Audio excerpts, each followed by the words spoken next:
வணக்கம் நண்பர்களே. நம்ம சமையல் அறையில தினமும் பயன்படுத்தப்படும் ஒரு சிறிய பொருள் தாங்க பூண்டு. ஆனா இந்த சிறிய பூண்டுல மறைந்திருக்கும் மருத்துவ குணங்களை பற்றி பலருக்கும் முழுமையாக தெரியாது. பல ஆயிரம் ஆண்டுகளாக சித்த மருத்துவம், ஆயுர்வேதம் மற்றும் பாரம்பரிய மருத்துவ முறைகள்ல பூண்டு முக்கிய இடம் பெற்றுள்ளது. நவீன மருத்துவ ஆராய்ச்சிகளும் பூண்டுல இருக்கக்கூடிய சில சேர்மங்கள் இதயத்தை ஆரோக்கியமா வச்சுக்கிறதுக்கும், நோய் எதிர்ப்பு சக்தியை அதிகப்படுத்துறதுக்கும், ரத்த அழுத்தத்தை கட்டுப்பாட்டுல வைக்கிறதுக்கும் உதவுறதாக கூறப்படுது. ஆனா இந்த பூண்டை எப்ப சாப்பிட வேண்டும், எவ்வாறு சாப்பிட வேண்டும், சரியான முறையில எப்படி சாப்பிட வேண்டும், பச்சையாக சாப்பிடலாமா இல்ல வேற வழியில சாப்பிடலாமா, வெறும் வயிற்றுல சாப்பிடலாமா, ஒரு நாளைக்கு எவ்வளவு சாப்பிடணும், யாரெல்லாம் இந்த பூண்டை சாப்பிடக்கூடாது, எல்லாத்தையும் இந்த ஒரு வீடியோல நம்ம தெளிவா பார்க்க போறோம். அதுவும் அறிவியல் ரீதியா பார்க்க போறோம். பூண்டுல இருக்கக்கூடிய முக்கியமான ஊட்டச்சத்துக்களுடைய மதிப்புகளை பார்த்துடலாம். 100 கிராம் பூண்டுல பொதுவா கலோரிகள் 149, கார்போஹைட்ரேட் 33 கிராமும், புரதம் 6.3 கிராம், நார்ச்சத்து 2.1 gram, vitamin C, vitamin B6, manganese, selenium, calcium, phosphorus, potassium, இவற்றை விட மிகவும் முக்கியமான ஒரு பொருள் பூண்டுல இருக்குது. பூண்டு அப்படிங்கிறதுக்கு தனித்துவத்தை கொடுக்கக்கூடியது அந்த ஒரு பொருள் தாங்க. அதுதான் அலுசிலின். அலுசிலின் என்ற இயற்கை சல்ஃபர் சேர்மம். ஸோ இதுதான் பூண்டுக்கு ஒரு தனித்துவத்தை கொடுக்குது. ஸோ இந்த அலுசிலின் தான் நம்ம உடலுக்கு பலவிதமான நன்மைகளையும் ஆரோக்கியங்களையும் வழங்கக்கூடியது. பூண்டை எப்படி சாப்பிட வேண்டும் அப்படிங்கிறத பார்த்துடலாம். இதுதான் ரொம்ப ரொம்ப முக்கியம், சரியான முறையும் கூட. பூண்டை நசுக்கி இல்லைன்னா அதை குட்டி குட்டியாக நச்சு சப்பாத்தி கட்டையில் வச்சு கூட நச்சுக்கிறங்க. இல்லைன்னா உங்கள் கையால் நல்லாவே நசுக்கிக்கிறங்க. நசுக்கி 10 நிமிஷம் உங்கள் கையில் அப்படியே வச்சு நீங்கள் காற்றுல ஆற விடணும். 10 நிமிஷம் அப்படியே கையில் வச்ச பிறகு தான் நீங்கள் அதை சாப்பிடணும். எதற்காக இந்த 10 நிமிடம் நம்ம வைக்க சொல்கிறோம்னா, அப்போ தான் அலுசிலின் அதிகமாக உருவாக ஆரம்பிக்கும். அதனால தான் பச்சை பூண்டை எடுத்து தோலை நீக்கிட்டு அதை நசுக்கி கையில் வைக்க சொல்கிறோம். அதுக்கு பிறகு நீங்கள் பச்சையாக சாப்பிடலாம், இல்லை தேன் கூட சேர்த்து சாப்பிடலாம், இல்லை வெது வெதுப்பான தண்ணீர் கூட நீங்கள் சேர்த்து சாப்பிடலாம். பல வழிகளை நீங்கள் பூண்டை எடுத்து சாப்பிடலாம். ஸோ பச்சையாக நீங்கள் சாப்பிடணும்னா இதுதாங்க கரெக்டான ஒரு சரியான முறை. பூண்டை கையில் எடுத்து நசுக்கி 10 நிமிடம் கழிச்சதுக்கு அப்புறம் தான் நீங்கள் சாப்பிடணும். ஸோ பூண்டும் வெள்ளைக்கட்டியும் சிறிதளவு சேர்த்தும் நீங்கள் சாப்பிடலாம். வெல்லம் இருக்குல்ல, வெல்லம், அதை கூட நீங்கள் சேர்த்து சாப்பிடலாம். இல்லை நிறைய பேருக்கு பச்சை பூண்டு சாப்பிட பிடிக்காது. அவங்க எல்லாம் என்ன பண்ணலாம்னா, பூண்டை வடச்சட்டியில் போட்டு வறுத்த பூண்டாக சாப்பிடலாம். வறுத்த பூண்டை நம்ம அப்படியே எடுத்து சாப்பிடும்போது என்னாகும், ஒரு கிழங்கு சாப்பிட்ட ஃபீல் தான் கிடைக்கும். ஸோ இப்படியும் நீங்கள் பூண்டை சாப்பிடலாம். பச்சையாக சாப்பிட்டால் சிலருக்கு ஒத்துக்காது. பூண்டு சாப்பிட்றதுனால உடல்ல ஏற்படக்கூடிய நன்மைகளையும் மாற்றங்களையும் பார்த்துடலாம். அதில் முதலாவது நன்மை என்னன்னா, இதயத்தை ஆரோக்கியமா வச்சுக்கிறதுக்கு பூண்டு பயன்படுது. சில ஆய்வுகள் என்ன சொல்லுதுன்னா, ரத்த அழுத்தத்தை குறைக்கிறதுக்கு பூண்டு பயன்படுறதாக சொல்லப்படுது. அடுத்து LDL அப்படின்னு சொல்லக்கூடிய கெட்ட கொழுப்பு அளவை குறைக்கிறதுக்கு பூண்டு பயன்படுது. இதயத்தை சுற்றி இருக்கக்கூடிய கெட்ட கொழுப்புகளை குறைச்சு இதயத்திற்கு தேவையான நல்ல கொழுப்புகளை கொடுக்கறதுக்கும், ரத்த நாளங்களுடைய செயல்பாட்டை மேம்படுத்துறதுக்கும் பூண்டு உதவலாம் அப்படின்னு அந்த ஆய்வுகள் சொல்லப்படுது. இதனால இதய நோய் அபாயத்தை குறைக்கும் தன்மை கொண்டது பூண்டு நம்ம உணவுல ரெகுலரா எடுத்துக்கொள்ளும் போது இதயம் சார்ந்த பிரச்சனைகள் எல்லாமே தடுக்கப்படும். அது வருமுன் காப்போம். அந்த அபாயத்தை குறைக்கிறதுக்கு பூண்டு பயன்படுது. இதயம் நோய் வந்துருச்சுன்னா அதை சரி பண்ணணும்னு சொல்லல, வராம தடுக்கிறதுக்கு பூண்டு பயன்படுது. ஸோ நீங்க உங்க இதயத்தை காப்பாற்றணும் அப்படின்னா பூண்டை உணவுல எடுத்துக்கிறது ரொம்பவே நல்லது. அடுத்து இரண்டாவது நன்மை என்னன்னா, நோய் எதிர்ப்பு சக்தி தாங்க. பூண்டுல இருக்கக்கூடிய அந்த அலுசிலின் கிருமிகளுடைய செயல்பாட்டை எதிர்த்து போராடும் தன்மை கொண்டது. பூண்டு நம்ம உணவில் எடுக்கும் பொழுது என்ன ஆகும்னா, நம்ம உடலில் இந்த நோய் எதிர்ப்பு மண்டலம், அந்த நோய் எதிர்ப்பு சக்தி அதிகமாகும். இம்யூனிட் பவர் நல்லாவே இன்க்ரீஸ் ஆகிடும் நம்ம உடலுக்கு. இதனால் வெளியிலிருந்து வரக்கூடிய பாக்டீரியா, வைரஸ் போன்ற தொற்றுகளை எளிமையாக நம்மளுடைய உடல் எதிர்த்து போராடும் தன்மை உடலுக்கு கிடைக்க ஆரம்பிக்கும். சிலருக்கெல்லாம் அடிக்கடி காய்ச்சல், இருமல் இதெல்லாம் வரும். ஸோ அதெல்லாம் தடுக்கிறதுக்கும், அதெல்லாம் அடிக்கடி வராமல் ஆக்குறதுக்கும் பூண்டு ஒரு சிறந்த உணவாக இருக்குது. அடுத்த 3வது நன்மை என்னன்னா, ரத்த அழுத்தத்தை சரி பண்றதுக்கு பூண்டு வந்து பயன்படுது.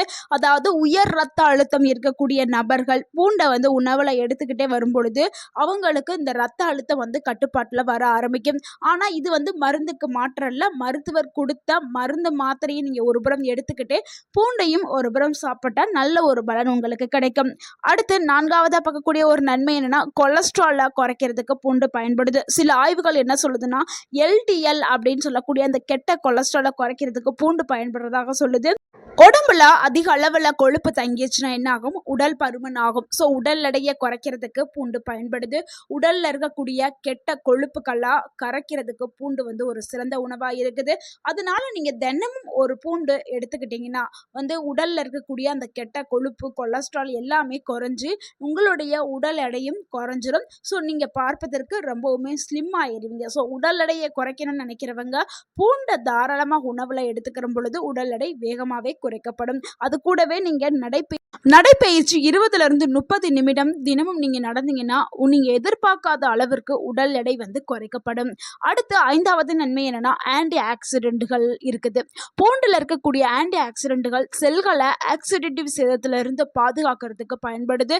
இதனால வயது சார்ந்த செல் சேதமாயிருது குறையுது. அதாவது நீங்க வந்து முதுமையை வந்து தள்ளி வைக்கிறதுக்கு பூண்டை வந்து நம்ம எடுத்துக்கலாம். அது செல்கள் வேகமாவே டேமேஜ் ஆகிறதுனால தான் நம்மளுக்கு முதுமையான தோற்றம் வேகமாவே வருது. ஆனா பூண்டை நீங்க உணவுல எடுக்க எடுக்க இந்த இந்த செல்கள் வந்து நம்மளுக்கு பாதுகாக்கப்படும். இதனால நம்ம எப்பவுமே இளமையை தக்க வச்சுக்கலாம். ஸோ முதுமையை தாமதப்படுத்துறதுக்கு பூண்டு வந்து பயன்படுதுங்க. அடுத்து 6வது நன்மை என்னன்னா, அலர்ஜியை குறைக்கும் தன்மை கொண்டது பூண்டு. உடல்ல நீண்ட காலமா அலர்ஜி இருந்துச்சுன்னா அது பல நோய்களுக்கு காரணமாக அமைய ஆரம்பிக்கும். பூண்டுல இருக்கக்கூடிய சில சேர்மங்கள் அலர்ஜியை குறைக்கிறதுக்கு பயன்படுது. சிலருக்கெல்லாம் அலர்ஜி காரணமாக தான் கால்கள்ல வலி, கால்களை சுற்றி வீக்கம், வலி இதெல்லாமே இருக்கும். முக்கியமா முட்டுக்காலை சுற்றி வீக்கம் சிலருக்கெல்லாம் இருக்கும். அதெல்லாம் அலர்ஜி காரணமா வரக்கூடியது. ஸோ அந்த அலர்ஜிகளை குறைக்கும் பண்பு கொண்டது பூண்டு. பூண்டை உணவுல எடுக்கும்போது கால்களும் வலுவாக்கப்படும், மூட்டு வலி குறைக்கப்படும். அடுத்து 7வது நன்மை என்னன்னா, செரிமானத்தை ஆரோக்கியமா வச்சுக்கிறதுக்கு பூண்டு வந்து பயன்படுது. அளவோடு நம்ம பூண்டை சாப்பிட்டோம்னா செரிமான சுரப்பிகளை தூண்டி எளிதில் உணவு செரிக்கிறதுக்கு அது பயன்படுது. குடல்ல இருக்கக்கூடிய நுண்ணுயிர்களுடைய சமநிலையை மேம்படுத்துறதுக்கு பயன்படுது. அடுத்து 8வது நன்மை, ரத்த சர்க்கரையை கண்ட்ரோல்ல வச்சுக்கிறதுக்கு பூண்டு வந்து பயன்படுது. சில ஆரம்ப கட்ட ஆய்வுகள் என்ன சொல்லுதுன்னா, பூண்டு ரத்த சர்க்கரையை கட்டுப்பாட்டில் வைக்கிறதுக்கு துணையா இருக்குது.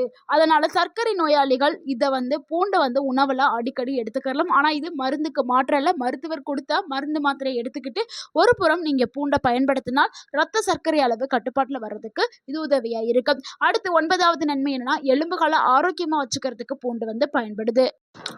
சில ஆய்வுகள் என்ன சொல்லுதுன்னா, பெண்களுடைய எலும்புகளுடைய ஆரோக்கியத்திற்கு பூண்டு பயன்படுவதாக சொல்லப்படுது. அதனால கண்டிப்பா எல்லா பெண்களுமே உணவுல அதிகமா பூண்டு சேர்த்துக்கிறது ரொம்பவே நல்லது. அடுத்து 10வது நன்மை என்னன்னா, மூளையை ஆரோக்கியமா வச்சுக்கிறதுக்கு பூண்டு பயன்படுது. ஆன்டி ஆக்சிடென்ட்கள் இருக்கிறதுனால இது மூளை செல்களை பாதுகாக்கிறதுக்கு பயன்படுது. அதே மாதிரி அதாவது வயது அதிகரிக்க நினைவாற்றல் குறைபாடெல்லாம் ஏற்படும். சிலருக்கு பேச வந்த வார்த்தையை மறந்துடுவாங்க, வச்ச பொருளை வந்து மறந்துடுவாங்க. ஸோ இந்த மாதிரி வயதானவர்களுக்கு நினைவு ஆற்றல் வந்து குறைய ஆரம்பிக்கும். ஸோ அவங்க வந்து பூண்டை எடுக்கும்போது நினைவு ஆற்றலை வந்து அதிகப்படுத்துறதுக்கு, ஞாபக சக்தியை கூட்டுறதுக்கு பூண்டு வந்து பயன்படுது. ஸோ மூளையை ஆரோக்கியமாக வச்சுக்கிறதுக்கு பூண்டு வந்து ஒரு சிறந்த உணவாக இருக்கும். ஸோ இவ்வளவு நன்மைகளை கொண்ட இந்த பூண்டை எப்படி சாப்பிடலாம்னா, நம்ம ஒரு நாளைக்கு 1 இல்லைன்னா 2 பற்கள் பூண்டு வந்து நம்ம எடுத்துக்கலாம். ஸோ நம்ம ஏற்கனவே சொன்ன மாதிரி பூண்டை நசுக்கி தான் சாப்பிடணும். அது சாப்பிட்டதுக்கு பிறகு நீங்கள் வெதுவெதுப்பான ஒரு கிளாஸ் சுடுதண்ணியை நீங்கள் குடிச்சிடலாம். அடுத்து நீங்க உணவுகளையும் சேர்த்து எடுத்துக்கலாம். இரவுல பயன்படுத்துறதாலும் பயன்படுத்தலாம். தூங்க போறதுக்கு முன்னாடி ஒரு பல் பூண்டை வந்து நீங்க எடுத்துக்கலாம். ஆனா ஒரு நாளைக்கு எவ்வளவு பூண்டு சாப்பிடணும்னா 1 இல்லைன்னா 2 பல் பூண்டு தான். அதுக்கு மேல சாப்பிடவே கூடாது. யாரெல்லாம் பூண்டை வந்து சாப்பிடக்கூடாது அப்படின்னா, ரத்தம் உறையாமல் இருக்கக்கூடிய மருந்து மாத்திரை, அதாவது பிளட் தின்னர் மருந்து மாத்திரை எடுத்துக்கிறவங்க, அறுவை சிகிச்சைக்கு செல்ல இருக்கிறவங்க, வயிற்றுல புண் இருக்கிறவங்க, அதிக அமிலத்தன்மை இருக்கிறவங்க, பூண்டு அலர்ஜி இருக்கிறவங்க தவிர்க்கிறது சாப்பிடக்கூடாது பூண்டை. தவிர்க்கிறது ரொம்பவே நல்லது. அதிகமாக சாப்பிட்டீங்கன்னா வயிற்றுல எரிச்சல், வாய்வு, நெஞ்செரிச்சல், வாய் துர்நாற்றம், வயிற்றுல எரிச்சல் இந்த மாதிரியான பிரச்சனைகள் ஏற்படுறதுக்கு வாய்ப்பு அதிகமாக இருக்குது. அதனால பூண்டை அளவாக எடுத்துக்கிறீங்க. ஒரு நாளைக்கு 2க்கு மேல எடுக்காதீர்கள். அடுத்து என்னன்னா, பூண்டு கூட சேர்த்து சாப்பிடக்கூடிய நல்ல உணவுகள் அப்படின்னா, நம்ம தேன் கூட எடுத்துக்கலாம். கீரைகள், பயறு வகைகள் இந்த மாதிரியான உணவுகள் கூட எடுத்து சாப்பிட்றது ரொம்பவே நல்லது. பூண்டுங்கிறது ஒரு சிறந்த ஒரு ஆரோக்கியமான உணவு. ஆனா, நீங்க சரியான முறையில அத பயன்படுத்தினீங்கன்னா, அதனுடைய அற்புதமான நன்மைகள் உடலுக்கு வந்து சேர ஆரம்பிக்கும். ஸோ நண்பர்களே, பூண்ட இனிமே நீங்க உங்க உணவுல அடிக்கடி சேர்த்துக்கிறங்க. நீங்க ஒரு ஹெல்த்தியான, ஆரோக்கியமான லைஃப் ஸ்டைலுக்குள்ள போறீங்கன்னா, பூண்டு மட்டும் போதாதுங்க. பூண்டு கூடவே நீங்க சில விஷயங்கள கடைப்பிடிக்கணும். தினமும் நீங்க 20லிருந்து 30 நிமிடம் நடைப்பயிற்சி மேற்கொள்ளணும். அது கூடவே போதுமான அளவு தண்ணி ஒரு நாளைக்கு வந்து 2லிருந்து 3 லிட்டர் தண்ணி எடுத்துக்கிறங்க. அதிக அளவுல பச்சை காய்கறிகள், அதாவது பச்சை கலர்ல இருக்கக்கூடிய கீரை வகைகள், காய்கறிகள் இத அதிகமா எடுத்துக்கிறங்க. பழங்கள் எடுத்துக்கிறங்க. முழு தானியங்கள் அதிகமா எடுத்துக்கிறங்க. உப்ப குறைச்சுக்கிறங்க. சர்க்கரையை வந்து குறைச்சிக்கிறங்க. புகைப்பிடிக்கிறது, மது அருந்துதலை தவிர்த்துடுங்க. மற்றபடி நம்ம சொன்ன இந்த டிப்ஸை ஃபாலோ பண்ணுங்க. அடுத்து வந்து தூக்கமும் ரொம்ப ரொம்ப முக்கியங்க. தூக்கம் இல்லைன்னா பலவிதமான நோய்கள் உங்கள் உடலுக்கு வர ஆரம்பிக்கும். ஸோ தூக்கம் 7லிருந்து 8 மணி நேரம் கம்பல்சரி தூங்கணும். இப்போ நம்ம பார்த்த இந்த டிப்ஸுகளோடு பூண்டையும் சேர்த்து உணவில் எடுத்துக்கிறங்க. நான் சொன்ன இந்த டிப்ஸ் எல்லாத்தையும் ஃபாலோ பண்ணுங்க. கண்டிப்பாக நோயின்றி 100 வயதை தாண்டி நம்ம ஆரோக்கியமாக வாழலாம். இந்த வீடியோ உங்களுக்கு பயனுள்ளதாக இருந்திருந்தா இந்த வீடியோக்கு ஒரு லைக் பண்ணுங்க. இந்த வீடியோவை உங்களுடைய ஃப்ரெண்ட்ஸ் அண்ட் ஃபேமிலிக்கு ஷேர் பண்ணுங்க. மறக்காம நம்ம சேனலை சப்ஸ்கிரைப் பண்ணுங்க, சப்போர்ட் பண்ணுங்க, கமெண்ட் பண்ணுங்க. தேங்க்யூ ஃபார் வாட்சிங் அண்ட் வாழ்க வளமுடன். உங்கள் ஆரோக்கியம் உங்கள் கையில் தான். நன்றி, வணக்கம்.